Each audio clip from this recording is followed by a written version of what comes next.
I am Claire Morgan, a United States Navy officer, and this is the story of how my father almost ruined the most important day of my life. The chapel doors were heavy oak, and the light from the stained glass windows fell across the aisle in streaks of red and gold. My father, Richard Morgan, sat in the front pew, wearing his expensive suit and that same smug look I had known since childhood. He was not there to celebrate me. He was there to measure me against the version of a daughter he had always wanted and to silently mock the choice I had made to stand in front of him in a uniform rather than a gown. I could see the way his jaw tightened as I entered, his eyes fixed on the 4 stars gleaming at my shoulders. To him, they were not a symbol of respect or sacrifice. They were an insult to tradition, an open defiance of his demand that I just be normal for once. The faint curl of a smile on his lips told me he thought he had already won, that my wedding would be remembered as the day his daughter humiliated herself in front of family and society. Every step I took down that aisle carried the weight of years of being dismissed. My uniform, pressed to perfection, contrasted sharply with the judgment in his eyes. I felt the sting of his disapproval the way I had felt it all my life, a quiet poison meant to make me smaller. Yet, beneath the surface was a steady strength. I was not the girl he had ignored at family dinners. I was an officer who had made choices in silence and carried lives in her hands. The organ music swelled, and the air in the chapel grew still. The guests shifted in their seats, uncertain of what to make of the scene. My father's smirk deepened, as if he believed this was his final confirmation that I would never belong in his world. What he did not know was that the room he sat in was about to transform, and the definition of respect was about to be rewritten. The words that would undo his certainty were already on their way, waiting just beyond the silence, Admiral on deck. A few hours before the ceremony, I sat alone in the bridal suite, staring at the white uniform laid out in front of me. It was the uniform I had earned through years of service and sacrifice. Yet, in that moment, it felt heavier than any battle gear I had ever worn. My phone buzzed on the table, and when I picked it up, the screen lit with a message from my father. His words were sharp and cold. "Do not embarrass us by wearing that silly costume." He made no effort to hide his disdain. To him, my career was nothing but a phase, and my uniform was a threat to the polished image he wanted to show the world. The words hit me harder than I expected. For 20 years, I had carried the weight of his judgment, each remark like a stone piled on my back. He had called my deployments distractions, my medals trinkets, and my leadership nothing more than stubbornness. Seeing that same contempt written in black and white 3.4s interrupted Koi be word, Ms. Nahoy, understand your concern about ensuring no words are missed. I've carefully reviewed the script you provided and added punctuation to make it suitable for a smooth, natural YouTube voiceover, strictly adhering to your instructions. No words have been changed, removed, or added, only punctuation has been included. The channel name was not present, so no removals were needed. Below is the complete script with punctuation added, preserving every single word from your submission. I am Claire Morgan, a United States Navy officer, and this is the story of how my father almost ruined the most important day of my life. The chapel doors were heavy oak, and the light from the stained glass windows fell across the aisle in streaks of red and gold. My father, Richard Morgan, sat in the front pew, wearing his expensive suit and that same smug look I had known since childhood. He was not there to celebrate me. He was there to measure me against the version of a daughter he had always wanted, and to silently mock the choice I had made to stand in front of him in a uniform rather than a gown. I could see the way his jaw tightened as I entered, his eyes fixed on the 4 stars gleaming at my shoulders. To him, they were not a symbol of respect or sacrifice. They were an insult to tradition, an open defiance of his demand that I just be normal for once. The faint curl of a smile on his lips told me he thought he had already won, that my wedding would be remembered as the day his daughter humiliated herself in front of family and society. Every step I took down that aisle carried the weight of years of being dismissed. My uniform, pressed to perfection, contrasted sharply with the judgment in his eyes. I felt the sting of his disapproval the way I had felt it all my life, a quiet poison meant to make me smaller. Yet, beneath the surface was a steady strength. I was not the girl he had ignored at family dinners. I was an officer who had made choices in silence and carried lives in her hands. The organ music swelled, and the air in the chapel grew still.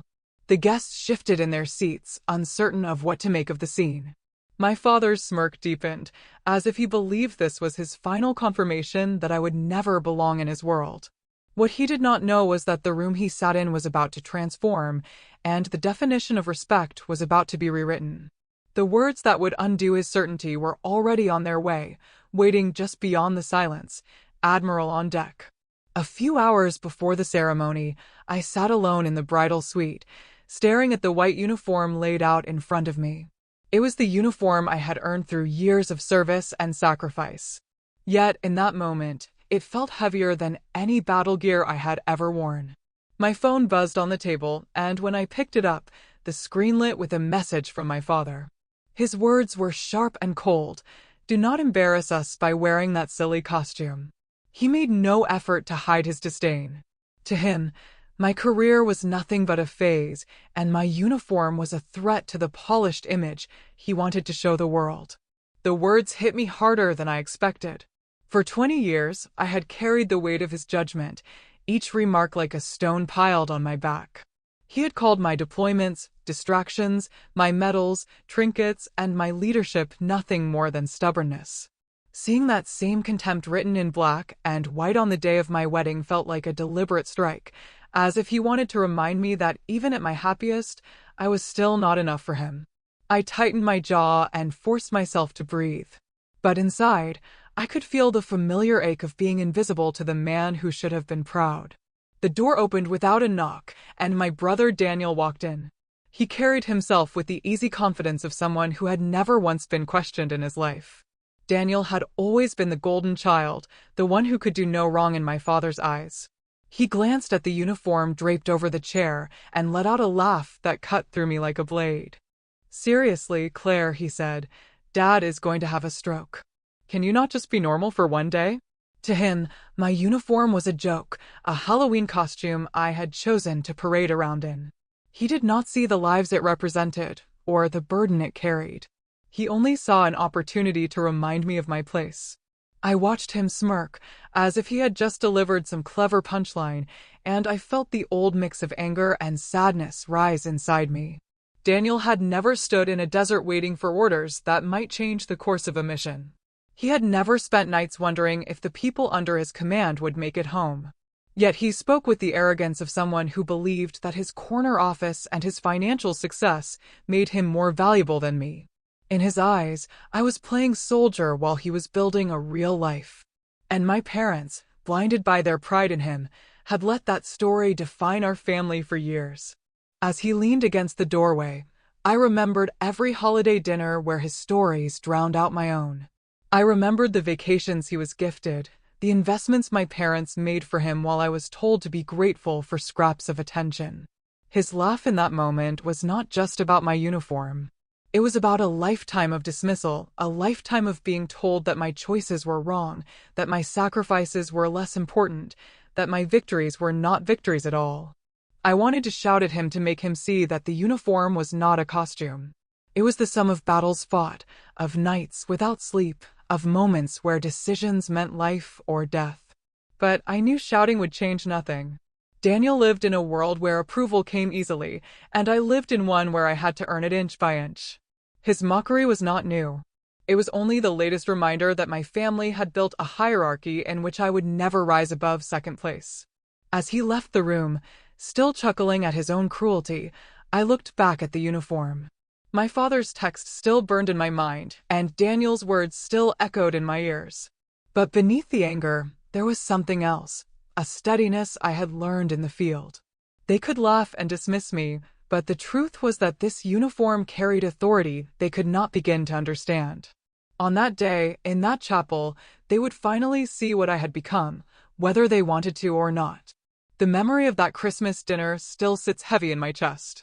Richard, my father, claimed his usual place at the head of the table, speaking as if the entire evening revolved around him. Margaret, my mother, floated in and out of the conversation, smoothing tension before it could spark, pretending not to notice how unbalanced the room always felt. At the center of their attention was Daniel, glowing under the weight of their approval. Daniel leaned back in his chair and told the story of his latest promotion. His voice carried easily, laced with self-importance, and every pause was met with nods and smiles. My parents hung on every word about his corner office and his future, as if the corporate world he described was the only one worth existing in. I sat quietly listening, knowing how familiar this pattern was. He spoke, they praised, and I disappeared into the background. When there was finally a lull, I tried to enter the conversation. I mentioned that I had been awarded a distinguished medal only a few weeks earlier. I spoke softly, not out of shame, but because I already knew how it would land. My father looked at me for half a second, patted my arm, and said, "Another little pin." Then he turned back to Daniel, his voice booming again with pride. In that moment, my accomplishment dissolved like it had never existed, swallowed by the glow they reserved for my brother alone. I was invisible once more, a shadow at my own family's table. That night, after the dinner, I sat in my car outside their house with the cold seeping in through the windows. I stared at the steering wheel, replaying the moment my father brushed away my medal with that dismissive phrase. I wanted to believe it had only been a careless comment. So, I called my mother, hoping she would soften the blow. Her voice was gentle, the same voice she always used when smoothing over the sharp edges of my father's words. She told me he was from another time, that he did not understand the world I lived in, and that he just wanted to see me settled. Settled. The words sank like a stone in my chest, reducing years of command, sacrifice, and responsibility into nothing more than a phase that needed to be tamed. As I sat there in silence, the truth cut through me. My family would never see me for who I really was. To them, I would always be the daughter chasing something too strange, too different, too uncomfortable for their world. Their recognition was a door that would never open, no matter how high I climbed. I realized then that I would have to live without it, and that the pain of that truth would follow me until I built something stronger for myself. The room hummed with low static from the encrypted radios, every man waiting for my word. On the screen, a grainy feed showed the building where hostages were trapped, and the SEAL team crouched in the shadows outside. Time was slipping away. The team commander's voice came through, calm but strained, requesting permission to use a last-resort maneuver that could save lives or cost them all. Every set of eyes in that operations center turned to me. Hardened captains, men with decades of combat behind them, held their breath and waited. In that silence, I felt the weight of every rank, every decision that had brought me here. My pulse pounded, but my voice stayed steady. "Execute Alpha. Send the sitrep when you are clear." The only reply was a crisp acknowledgement, and my call sign, "Roger, that Valkyrie." The word carried through the room like a seal of authority. It was not a nickname or a joke. It was a name that meant my judgment was trusted with lives. The respect in that room was not born of family ties or empty praise. It was earned in silence through choices that could never be explained at a dinner table. And in that world, I was not invisible. I was seen, and I was followed. I sat with my father's message still burning in my mind, the word "silly costume" looping like a taunt I had heard all my life. For years, I had tried to fight on his terms, searching for his approval with explanations and achievements, hoping one day he would see me. That hope was gone now, replaced by a sharper clarity. My wedding would not be his stage or his chance to ridicule me. It would be mine. I laid out my uniform again and felt a sense of calm settle in. I would not wear lace or silk to appease anyone. I would wear the 4 stars I had earned and let them speak louder than anything I could ever say. If my family only respected power they could not deny, then I would give them a display of it they could never forget. With methodical precision, I began planning. The ushers would seat my officers and SEALs in the front rows, just as protocol dictated. My honor guard would follow every regulation to the letter. The fleet admiral himself would officiate in full dress uniform, legitimizing every choice I made. Piece by piece, I turned the ceremony into a lesson. They thought they were attending a wedding, but they were about to witness a demonstration. It would be the day my 2 worlds finally merged, and it would happen on my terms. The chapel was filled with the soft echo of the organ, each note stretching the air thin with anticipation. Then came the sound of boots striking stone, sharp and deliberate. 2 seals entered from the side doors, their uniforms immaculate, their steps perfectly synchronized. They marched with precision to the front and took their places like statues, standing guard over the space that was about to become mine. The guests shifted uneasily in their seats. Their tailored suits and sparkling jewelry looked out of place against the sea of white and gold that filled the pews. Rows of military uniforms sat in quiet discipline, shoulders squared, eyes forward. Whispers rippled through the civilians, their voices low and uncertain, as if they had stumbled into a ceremony they did not fully understand.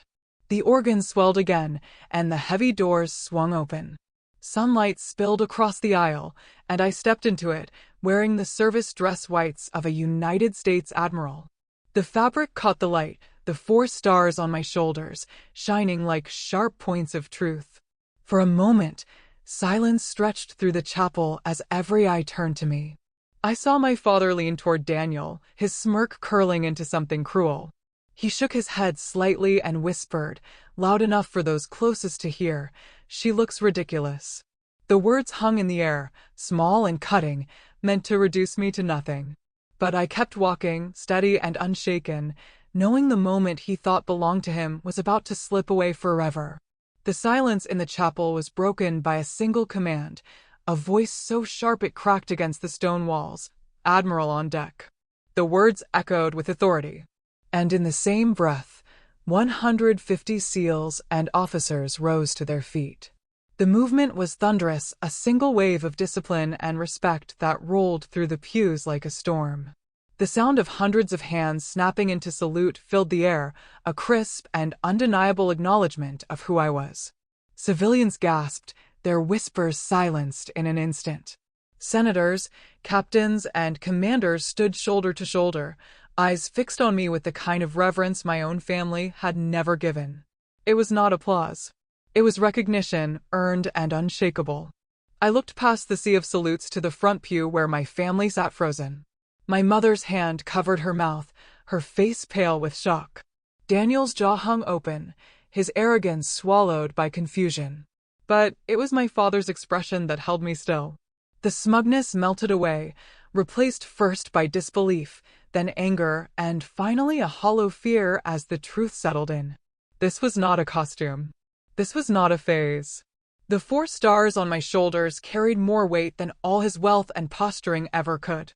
For the first time, my father saw me as I truly was, and it stripped him bare. He sat, pale and trembling, a man undone by the simple fact that his daughter commanded the respect of warriors he could never hope to understand. The reception hall glowed with soft light reflecting off portraits of admirals and glass cases filled with history. Laughter and conversation flowed easily as senators, officers, and SEALs surrounded me. They spoke of leadership, sacrifice, and missions carried out in silence. And for the first time in years, I felt completely seen. Every handshake and every word of respect reminded me that this was my world, one I had built through service and responsibility. Across the room, my family huddled together in a corner.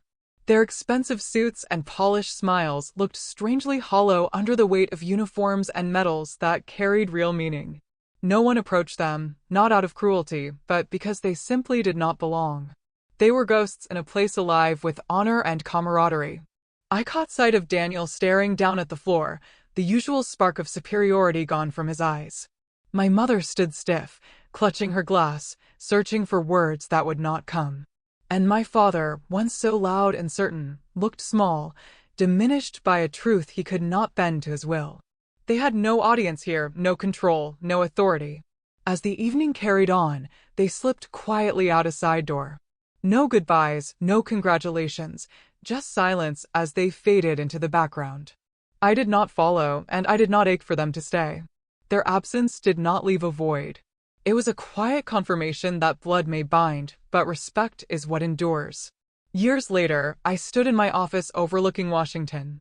The city stretched out beneath me like a reminder of the path I had taken.